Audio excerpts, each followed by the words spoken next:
InsyaAllah hari ini tajuk kuliah kita adalah Tanyalah Ustaz, Lidah itu berbahaya. Dan ini just tajuk yang kita nak perkatakan. Kalau kalian semua ada persoalan-persoalan lain, insyaAllah daftar boleh tulis dalam kertas dan boleh serahkan ke hadapan. Nanti kan bagi akhwat akan ada yang kutip, akan jemput akan ada yang kutip. Okey, tanpa buang masa, mohon jemputkan Ustaz untuk sampaikan bagi kuliah. Tafadhal masykur.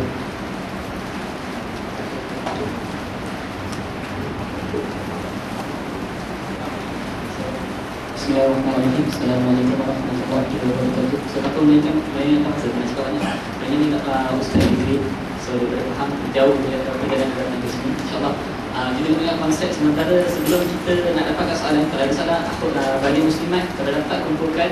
Sementara nak kumpulkan tu barangkali boleh digunakan untuk kalimah. Lepas tu insyaAllah kalau ada soalan tulis dan mula kita utamakan yang tajuk lidah itu berbahaya. Lepas tu kalau ada soalan selain daripada itu boleh tulis, insyaAllah saya akan simpan kat bahagian last sekali untuk ditanya. Yang diutamakan adalah lidah itu berbahaya. So barangkali bertanya tentang mengumpat, menipu dan sebagainya, apa-apa yang berkaitan dengan lidah. So tak mengingatkan masa anak serahkan kepada Ustaz untuk bertanya.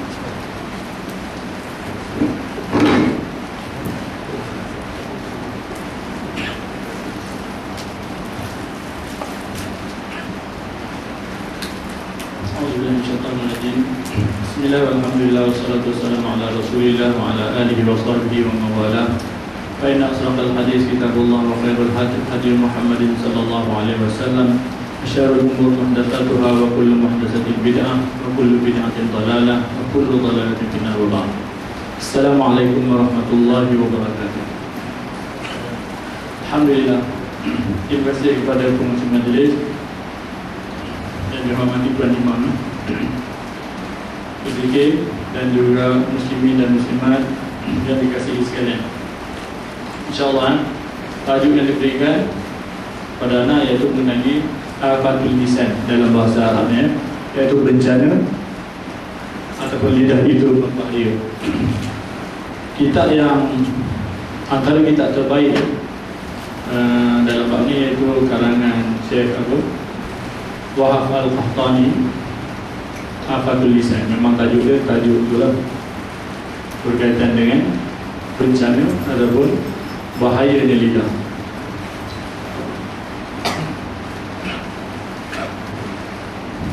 Lidah yang Allah Ta'ala berikan kepada kita ni merupakan satu nikmat Allah yang paling besar lagi. Dan dengan lidah kita ni, dia dapat membezakan di antara kekufuran dan keimanan. Ini satu perkara yang amat besar. Dengan lidah kita yang seketul ni dalam mulut kita, dia boleh membezakan kekufuran dan keimanan kita. Dan lidah juga dia boleh memberikan ataupun menterjemahkan hati dan juga pemikiran kita.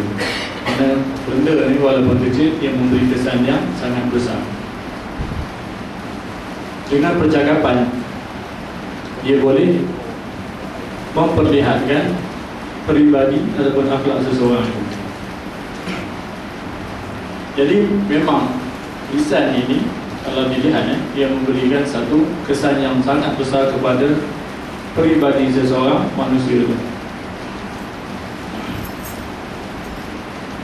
Menurut Syekh Al-Qahtani, dia kata lidah ini merupakan satu senjata yang mempunyai dua mata. Anda macam pedang dua mata. Iaitu kalau kita tengok pedang dua mata ni biasanya digunakan oleh orang apa?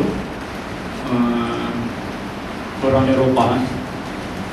Kalau kita lihat daripada perspektif senjata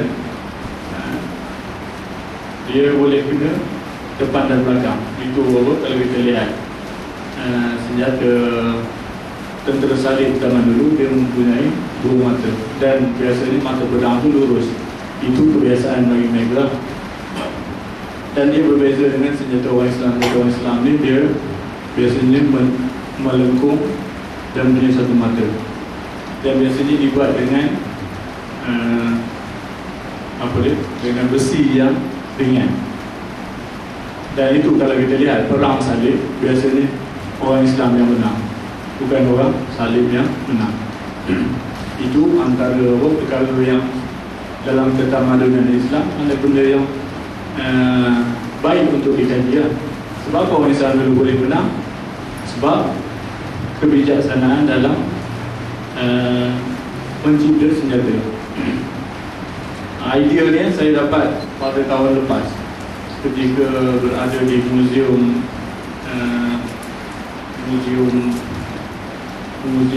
tentera di Toledo. Orang putih itu cerita sebab apa orang Islam boleh menang. Sebab orang Islam ni pakai pakaian yang ringan, maknanya badan saja pakai perisai, dan kalau orang putih ni dia pakai baju besi yang berat. Jadi cara untuk menewaskan mereka adalah dengan melukakan bahagian-bahagian yang terbuka dengan pedang yang ringan.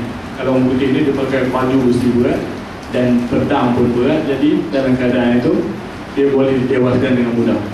Itu kan? Maknanya dapat satu aspek dia memberikan kebaikan. Maknanya kalau senjata yang ada dua mata ni dia memberikan kebaikan, tapi pada satu aspek lagi yang membawa kepada mudahnya untuk dihancurkan. Jadi berbalik kepada lidah kita ni, ia merupakan satu senjata yang mempunyai dua mata.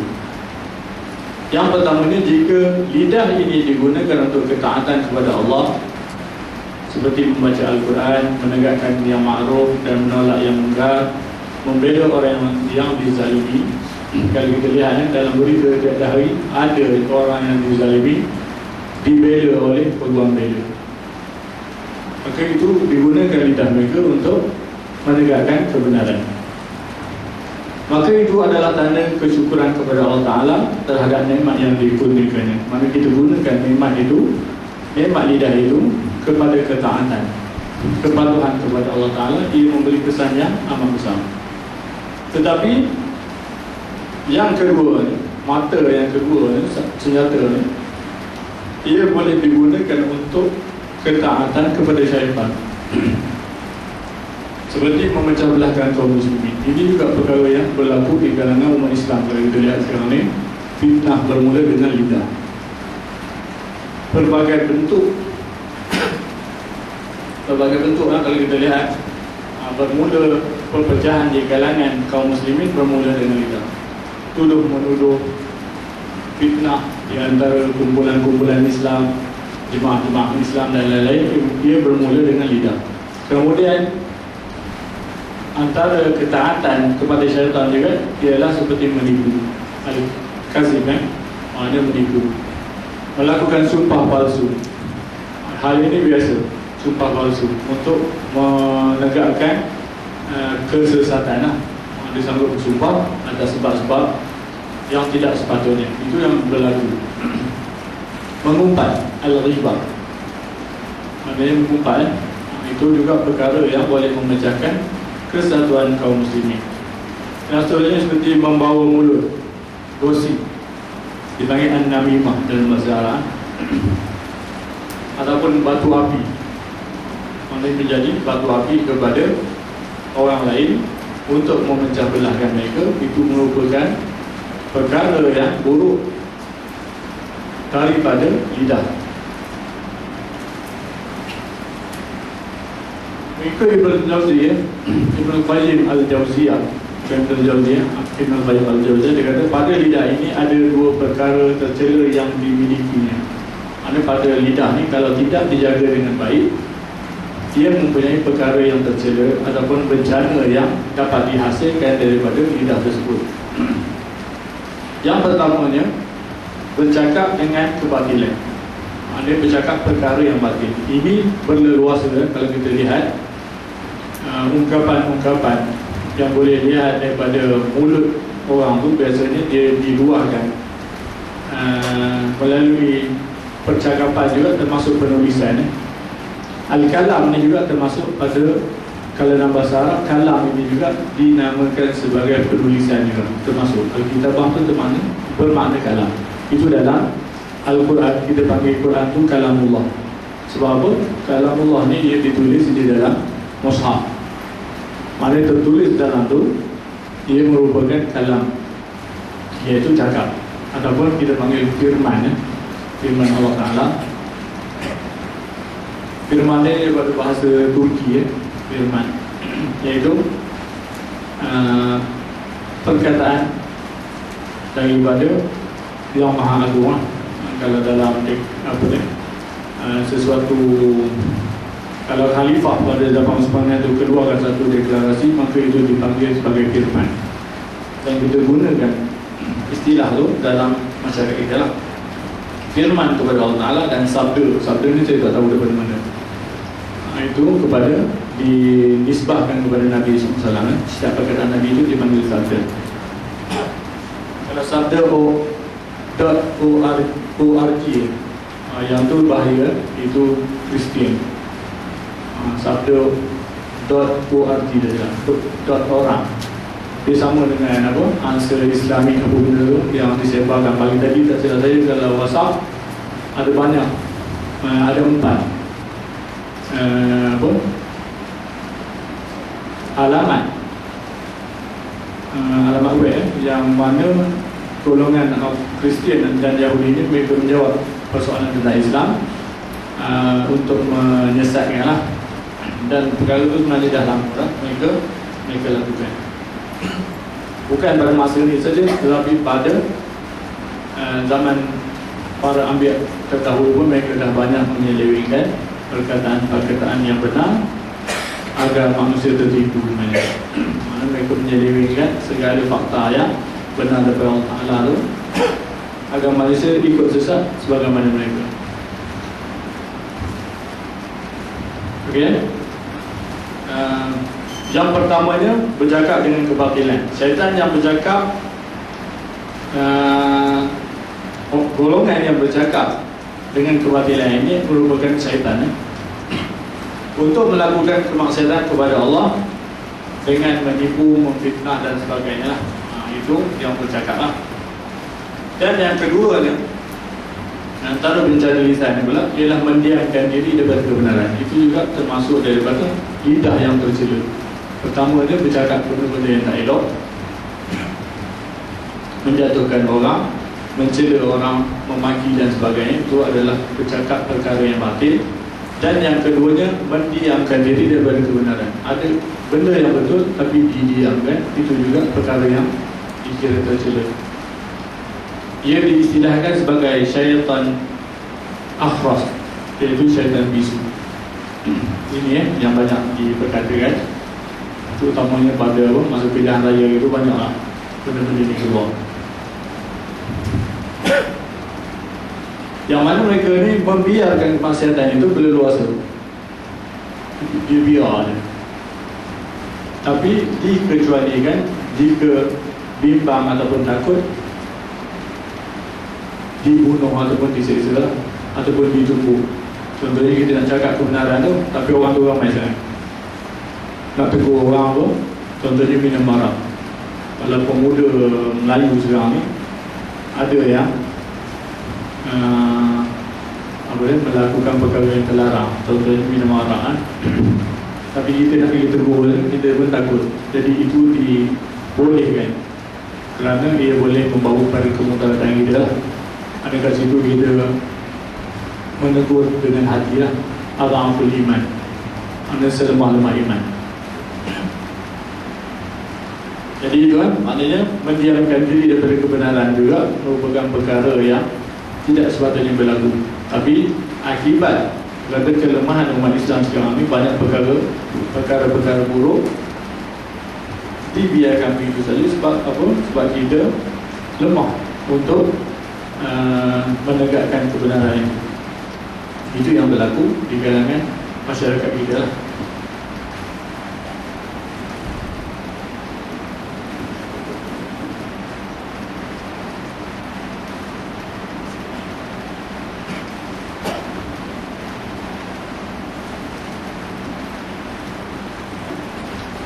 Antara kesan buruk, kesan bahaya lidah kepada masyarakat ni ialah menipu. Penipuan sekarang ni kalau kita lihat berlaku dengan berleluasa sekali. Kadang-kadang orang yang kita kenal pun dia boleh menipu kita. Jadi dalam keadaan ini, kita sebagai umat Islam perlu berhati-hati dan berwaspada setiap masa. Kadang-kadang orang yang kita kenal dia boleh melakukan penipuan. Itu perkara yang biasa, terutama kalau wanita. Jadi Biasanya pujuk rayu dan sebagainya. Contohnya jomlah saya tumpangkan. Contoh. Jadi ada berlaku, bila sampai satu masa berlaku penipuan kat situ, apa yang terjadi adalah perkara yang sebaliknya. Mula-mula tolong, niat tolong, tetapi akhirnya berlaku perkara yang tidak sewajarnya.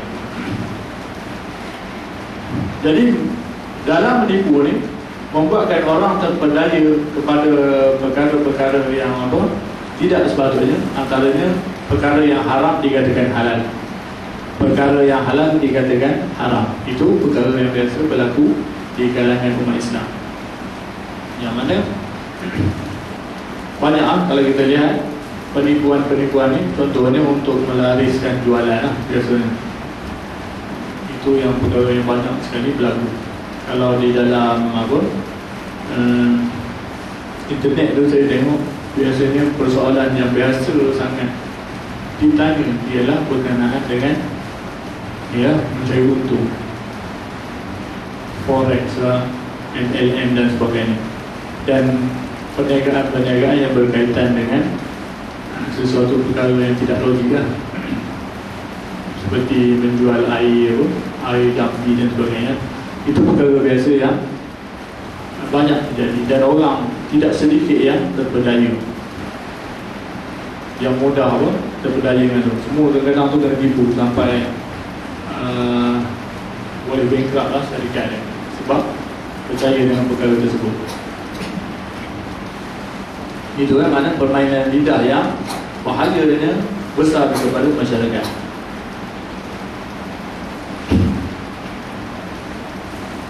Dan yang perkara yang menarik biasanya ada orang yang berimagekan agama, zuhud dan ahli ibadah dijerumuskan ke dalam neraka kerana ia berkata-kata dengan perkara yang dimurkai oleh Allah Ta'ala. Itu perkara yang kadang-kadang berlaku. Dan ada satu persoalan yang timbul dalam Facebook saya ini, perkara yang pelik lah. Iaitu orang lelaki dengan imej yang baik, dia berkawan dengan lelaki yang lain, tapi dia memperdaya lelaki kawan dia ni, dia suka lelaki. Saya pun pening pada nak jawab macam mana. Ini daripada bahaya lidah dan bahaya daripada aspek imej agama. Seorang yang baik tetapi dia ada fikiran songsang. Itu wujud kan. Maknanya saya pun tak nak kata pelik sangat tu taklah, sebab ia berlaku. Kalau di negara Arab tu perkara tu kadang-kadang menjadi biasa lah. Tapi kalau di negara kita ni jarang-jarang orang kata berlaku lah, kecuali bila ditanya tentang perkara tu ia menjadi satu kebalikan. Jadi itu maknanya dengan lidah, kadang-kadang orang yang berimej agama dia boleh memberikan fatwa-fatwa yang kadang-kadang tidak selaras dengan Al-Quran dan As-Sunnah. Ada dalil Al-Quran dan As-Sunnah, tapi dia ambil pendapat-pendapat orang lain yang tidak ada kena-mengena. Itu juga termasuk dalam perkara yang tidak sepatutnya berlaku. Itu kemungkinan dia kata dia tidak warak dalam memberikan pendapatnya, yang mana sepatutnya dia menjelaskan perkara itu dengan perkara yang benar, berasaskan Al-Quran dan Al-Hadis yang sahih. Dan kalau tak ada kedua tu, boleh kita ambil daripada ijma' para ulama. Ijma' para ulama ni bila tidak ada dalil baru kita ambil. Dan kesepakatan kaum muslimin itu adalah perkara yang harus kita pegang. Jadi dalam hal ni kadang-kadang tu berlaku kekeliruan. Sebab kadang-kadang orang yang mengambil fatwa tu dia tak tengok dulu, ataupun dia tak jumpa, ataupun dia tidak tahu. Ini yang bahaya.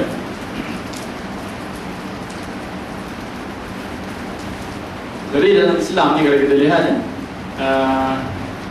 Islam amat menjaga kepada perkataan.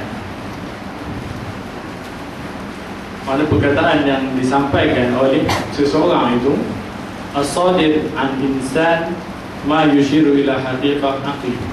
Iaitu disebutkan bahawa perkataan itu timbul daripada seseorang manusia berpandukan kepada hakikat akal dia.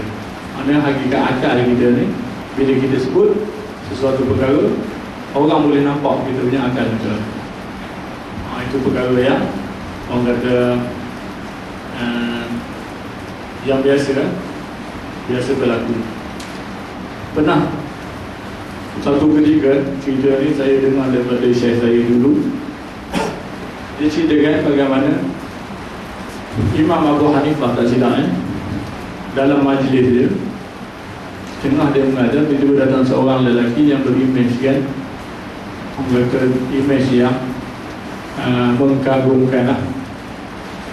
Dia masuk dengan jubah yang besar, dengan serban yang besar, dengan pakaian yang cantik.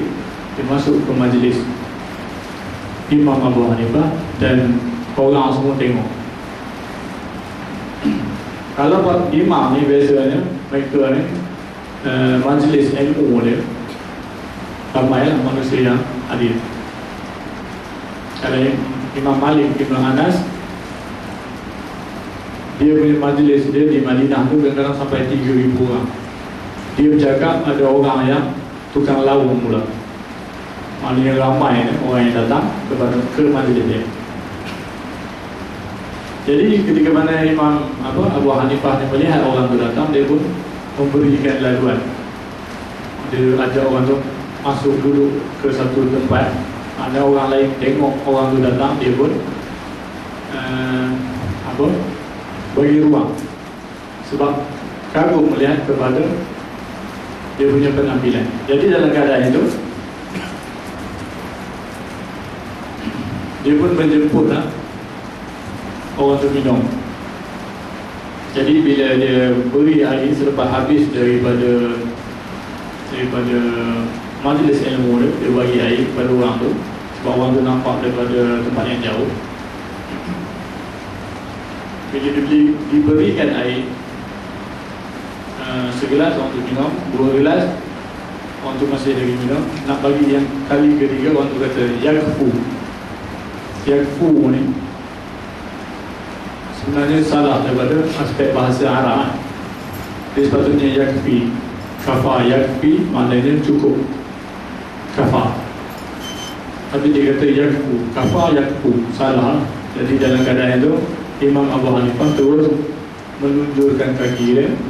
Dia kata orang ni, dia teruk lah, maknanya imej saja ni, tapi dalam bahasa ada bukanlah dia orang yang alim. Manakala apatah lagi dalam fatwa dan sebagainya, mana imej sahaja yang nampakkah, tetapi daripada aspek keilmuan dia, ialah orang yang biasa saja. Jadi dalam keadaan itu, mana daripada perkataan orang ni, dia boleh tahu maknanya tahap mana pemikirannya. Sebab perkara tu benda yang orang kata asas kepada bahasa Arab lah. Maknanya bahasa sorof tasrif ni perkara yang biasa dalam orang yang nak mempelajari bahasa Arab. Sebab daripada bahasa Arab ni, kalau untuk berfatwa, maknanya bagi orang yang mempunyai kemampuan tu, perkara yang selain daripada mengetahui Al-Quran dan Al-Hadis, dia perlu mengetahui bahasa Arab. Itu juga selepas tu dia kena tahu sebab bahasa Arab tu maknanya kawaid, nahwu dia, grammar dia. Dia kena tahu dia adab dan sastra dia. Maknanya sastra pada bahasa Arab tu. Sebab kadang-kadang di dalam Al-Quran sendiri, kalau kita lihat banyak ayat-ayat perumpamaan yang menunjukkan makna kesusastraan Arab yang tinggi. Sebab pada zaman Allah Ta'ala turunkan Al-Quran ini, pada zaman Nabi SAW, dia terkenal dengan kesenian bahasa. Pada zaman itu ada antaranya sab'u al-mu'allaqat, iaitu syair yang ditampal di Kaabah itu dengan bahasa Arab yang tinggi ya. Jadi bila Al-Quran itu turun dalam bentuk yang sama, dia kena lawan. Ada mukjizat Al-Quran ialah dapat tidak mampu ditandingi oleh kesusastraan Arab yang lain lah. Maknanya kalau orang sastra tu dia dengar dia bahasa Al-Quran, dia terus jadi ajaz, mukjizat Ajazah ni maknanya lemah, dia tak boleh nak lawan. Itu dipanggil mukjizat. Okay?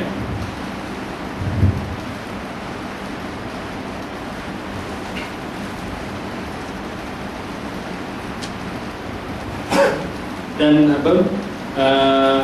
antara perkataan Abdullah bin Mas'ud radhiyallahu anhu, dia kata wallazi la ilaha ghairu ma ala zahril ardi min syai'in ahwaj ila tuli sijni min lisan.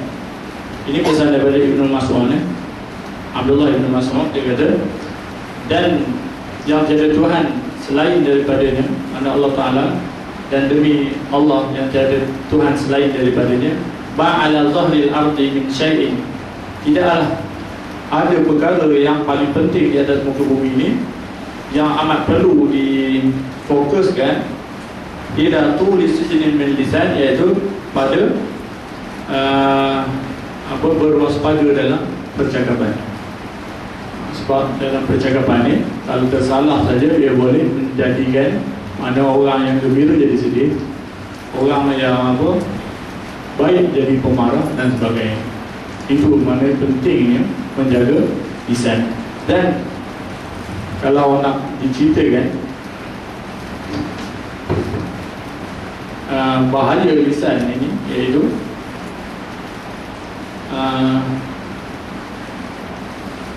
jika dia tidak dijaga, ini kalau kita lepaskan sahaja apa yang terkandung dalam hati kita dengan perkara-perkara yang kita rasa okey tapi bagi orang lain tidak, maka ia akan menyebabkan biasanya pergaduhan, perkelahian dan sebagainya. Itu dan juga perselisihan faham. Ada perkara yang paling penting untuk kita jaga lidah kita daripada bercakap tanpa berfikir.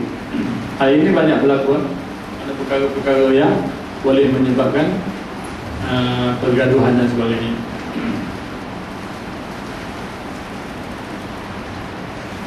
Dan insyaAllah kita yang pada persoalan.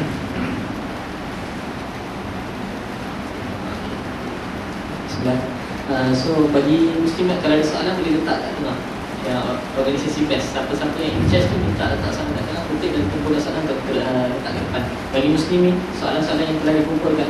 Soalan pertama, adakah mana-mana keadaan yang membenarkan kita menipu dengan tujuan mendatangkan maslahat? Dan soalan kedua, adakah dibenarkan bagi mendedahkan aib individu untuk kepentingan umum? So, ulang soalan, adakah mana-mana keadaan yang membenarkan kita menipu dengan tujuan mendatangkan maslahat? Dan yang kedua, adakah dibenarkan bagi mendedahkan aib individu untuk kepentingan umum?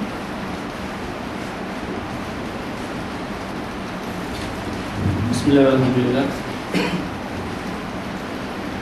Situasi maknanya yang pertama, soalan pertama, membenarkan kita menipu dengan tujuan mendatangkan maslahat. Dalam hadis Nabi SAW ada 3 perkara yang dibolehkan, iaitu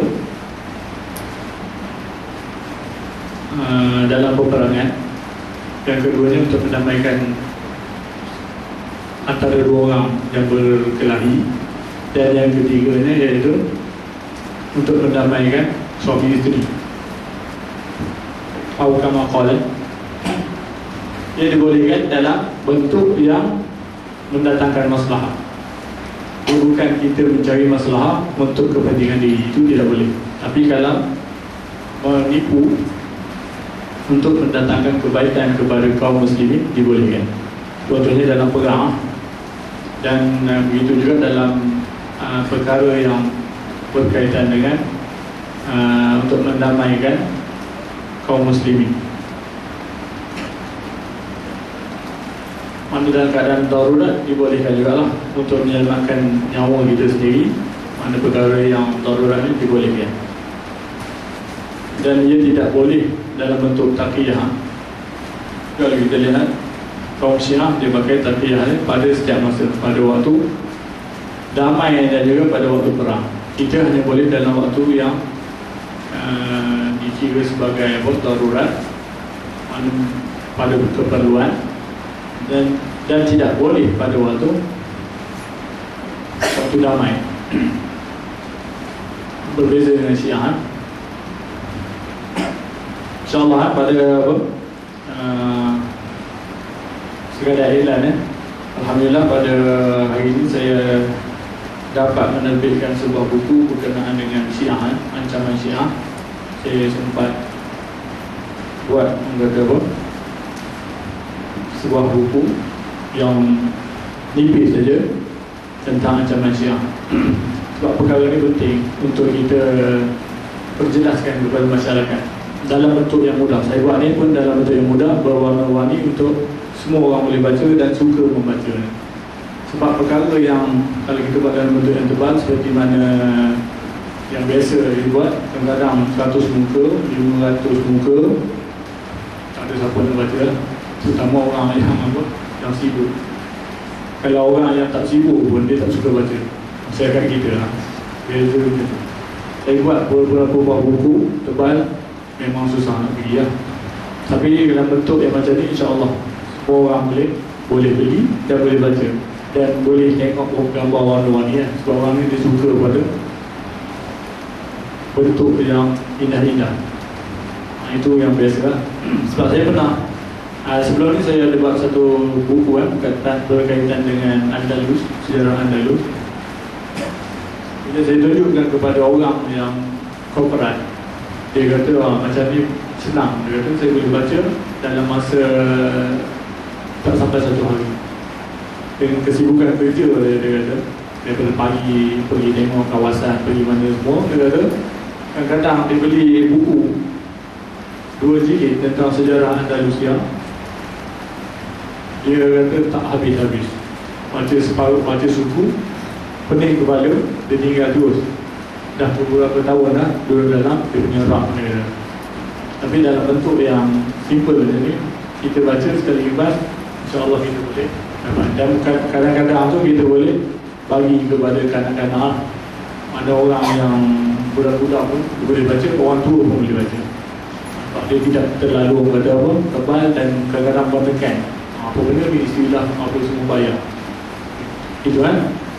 Itu berkaitan dengan taqiyah, ada penipuan orang Syiah. Saya ada jelaskan secara ringkas dalam ni.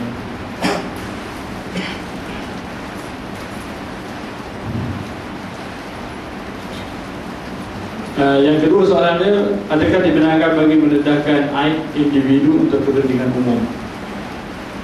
Ia dibenarkan mendedahkan aib individu untuk kepentingan umum atas sebab-sebab yang boleh membawa bahaya kepada satu masyarakat. Kalau tidak jelaskan siapa orang tu, tapi bukan membuka aibnya sampai habis daripada A sampai Z, tetapi dia sekadar contohnya dia membawa fikrah yang bahaya. Ini boleh membawa racun yang baik. Contohnya Syiah, orang tu dia terpedaya dengan doktrin Syiah dan dia cuba mengamalkannya.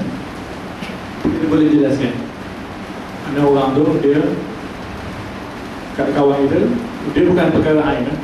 Maknanya perkara tu memang wajib kita jelaskan. Daripada kita membiarkan saja perkara tu berterusan.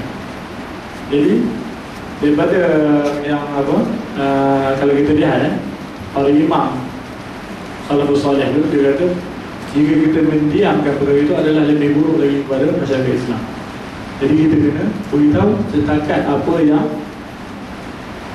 yang boleh membawa bahaya kepada umat Islam. Contohnya yang tadi lah, maknanya kita kena seorang ustaz yang berfahaman Syiah. Jadi kita kena memberi amalan kepada orang yang berdampingan dengan dia bahawa dia itu membawa doktrin Syiah. Ada lagi satu doktrin yang agak bahaya, iaitu Ahbas ya. Yang ini pun sama bahaya ya. Dia ada dipanggil Neo-Mu'tazilah. Dia ada fahaman baru daripada Mu'tazilah. Dia menggunakan akal dia lebih daripada nas Al-Quran. Dan bila kita tunjukkan pendapat-pendapat Al-Quran, dia menolaknya. Itu juga perkara yang tidak sepatutnya berlaku di kalangan umat Islam. Contohnya apabila saya buat buku ni, ada satu bahagiannya di mana dia tentang cerita tentang Syiah dan Sunnah.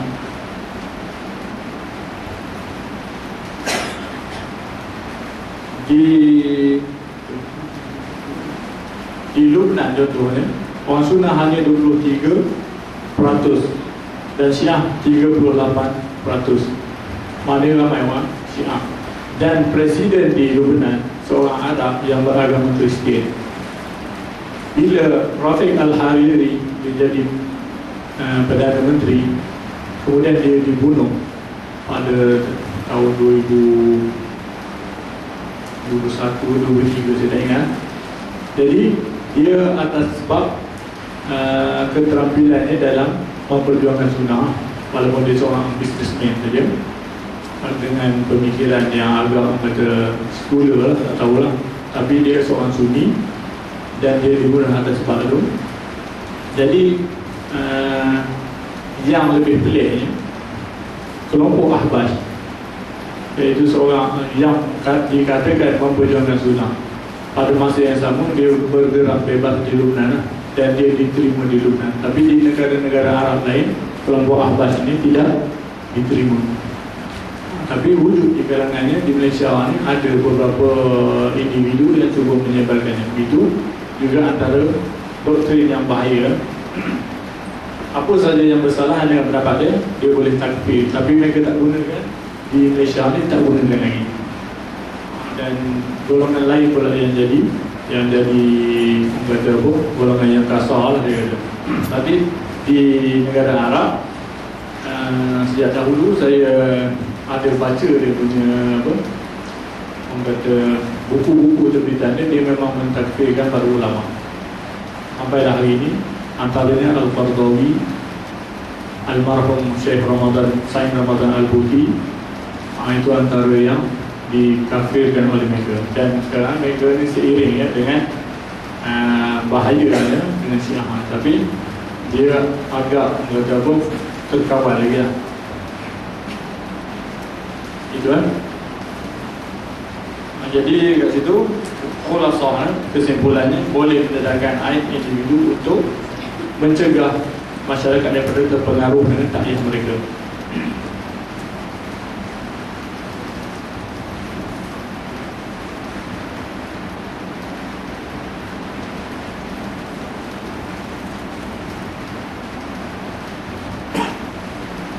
Stigma masyarakat selalu menganggap bahawa lidah yang tajam berkaitan dengan kaum hawa. Adakah hadis sahih yang menyatakan ramai perempuan masuk ke neraka disebabkan lidah?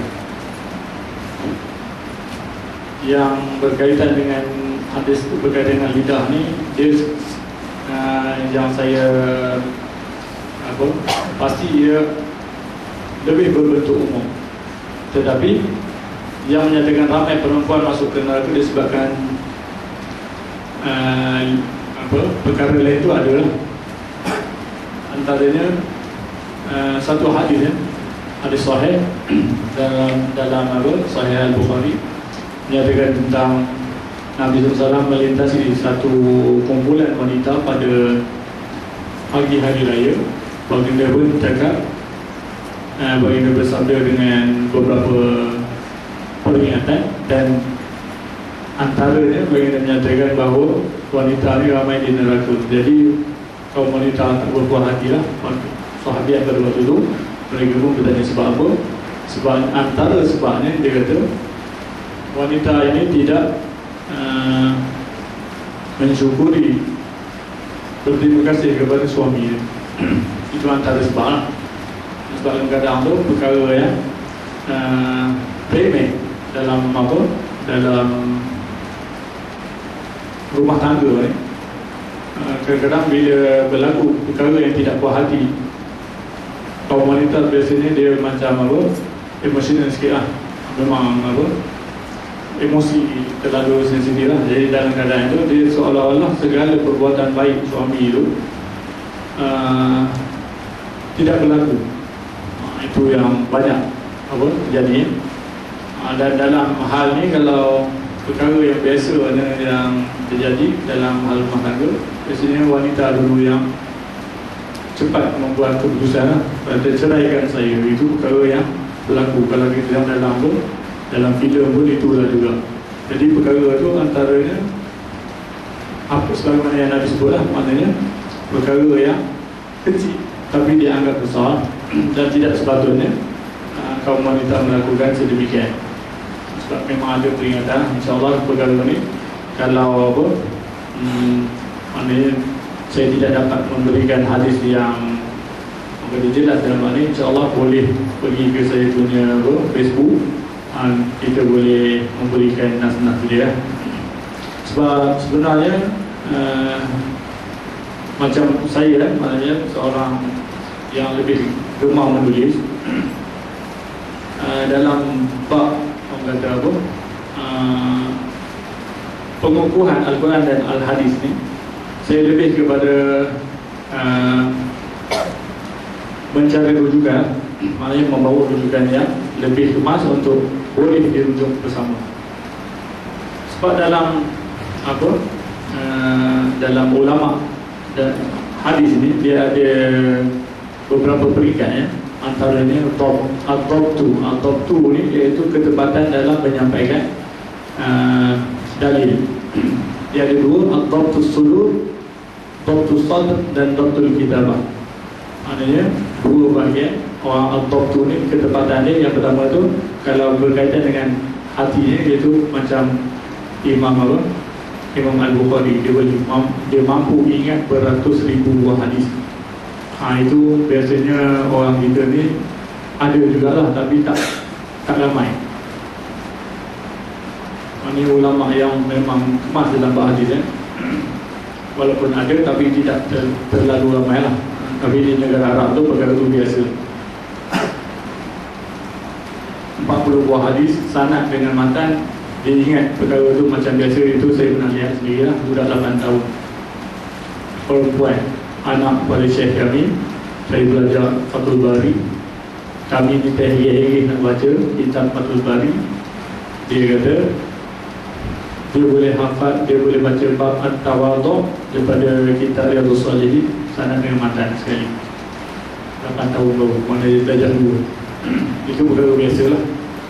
Jadi kita ni memang banyak-banyak tak ingat, terlalu banyak. Orang sepatutnya banyak lebih kuat ingatan, kita terbalik. Itu kan. Dan yang keduanya dabtul kitabah. Ada juga di kalangan ulama Arab seperti Ibnu Luhay'ah, Ibnu Abi Luhay'ah, iaitu seorang ulama, dia seorang qadhi di Mesir dan silapnya.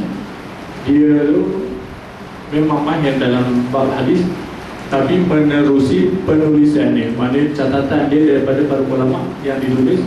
Dan dia bila orang tanya tentang hadis, dia pun buka kitab dia baca. Tapi pada waktu akhir umur dia, dikatakan kitab dia terbakar semua di rumah dia. Dia seorang qadhi, maknanya seorang hakim pada masa tu. Rumah dia terbakar kitab dia. Jadi selepas itu, bila orang tanya tentang hadis dia pun banyak tersalah. Jadi selepas perkara itu, maknanya ulama mencatatkan hadisnya yang sebelum daripada rumah dia terbakar.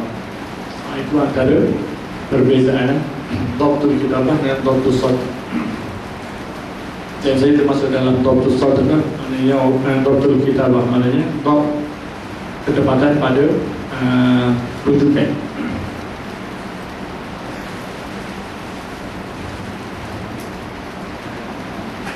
Soalan yang kedua, ada tak contoh peristiwa zaman sahabat yang mengetengahkan tentang bahan lidah? Kalau ini banyak, kalau kita lihat pada zaman sahabat Nabi SAW. Dan ada beberapa perkara kalau kita lihat, antaranya al-jarh wa ta'dil, iaitu satu daripada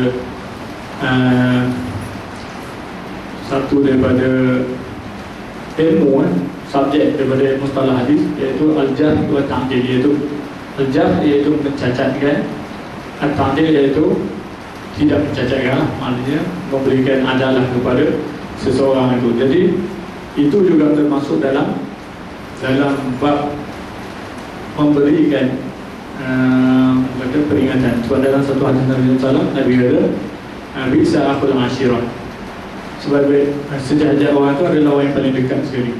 Tentang seorang lelaki yang datang pada zaman Nabi SAW, bertemu dengan Aisyah. Aisyah kata orang ini pun, Nabi pun kata pagi dia masuk, Nabi berbual dengan dia. Lepas tu orang tu pergi, Nabi pun kata bisa akhul ashirah. Maka Aisyah kata, kamu mengatakan dia wahai Rasulullah.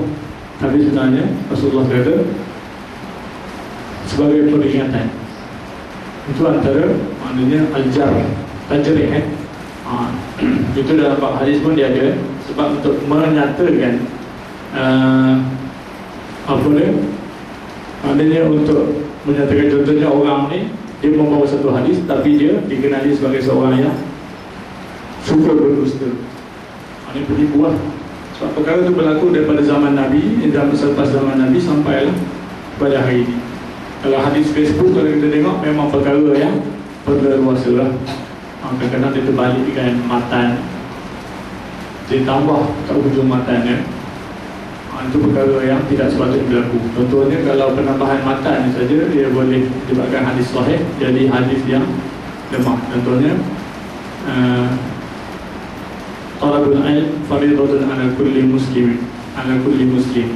Tapi dia tambah muslimatin belakang tu, terus dia jadi hadis itu tidak sahih. Baru ni saya tengok di apa, dalam kalender orang tulis dan disebarkan lah hadis yang betulnya tu. Tapi kalau di apa, diklasifikasikan dalam bab hadis, martabat hadis status hari ini, dia dikira sebagai hadis yang tertolak. Tapi orang kita biasa di masjid ni kadang-kadang hadis palsu pun ditulis. Contohnya peringatan 40 apa, barang siapa yang cakap tentang hal dunia di masjid, maka tidak diterima amalannya 40 hari ke 40 tahun ke. Jadi sebenarnya hadis itu adalah hadis yang palsu. Dan itulah yang berleluasa di dalam masyarakat kita. Itu perkara yang sepatutnya dielakkan. Mana kita mengambil satu-satu hadis, satu-satu dalil itu dengan cara yang sahih. Mana kita tanya kepada orang yang tahu tentang itu.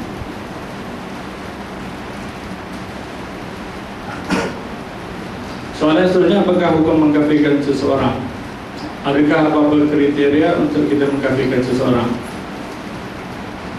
Hukum mengkafirkan seseorang ini, jika orang tu seorang yang baik, haram kita mengkafirkannya lah. Tapi kalau orang tu dia seorang yang jelas melakukan perkara-perkara yang boleh menjatuhkan, boleh menjadikan dia murtad, maka kita boleh menyatakan bahawa dia melakukan perkara yang kafir sajalah. Tapi kalau apa, sekadar tuduhan liar macam tu, tidak boleh, mana haram. Tapi kalau dalam bentuk orang tu dia memang melakukan perkara yang syirik dan sebagainya, jelas, dan kita boleh kata orang tu melakukan perkara tersebut saja. Dan setakat tu pun kita tak boleh lagi nak kafirkan. Kalau orang yang melakukan perkara fasik, beza perkara fasik ni itu perkara dia melakukan maksiat secara terang. Fasik seperti minum arak, kita tak boleh lagi kata dia kafir. Melakukan apa? Dia melakukan, orang kata minum arak, lagi apa, melakukan pembunuhan dan sebagainya, kita tak boleh kata dia sebagai orang yang kafir. Dia sekadar fasik saja. Dan menuduh orang lain kafir ini adalah perkara yang amat besar dosanya. Jadi boleh balik kepada diri kita. Jadi elakkanlah daripada melakukan perkara sedemikian. Kalau kita berbalak tu, marah kepada orang sekali pun, jangan kita kata dia kafir. Boleh jelas kan? Kalau macam Lina Joy itu dah jelas lah. Ataupun siapa yang dekat Sweden kan, ke Denmark tu, apa, Situl Buzarok, yang tu dia memang jelas lah, lakukan apa, penghinaan kepada Allah dan Rasul, maka itu memang jelas kafir dia.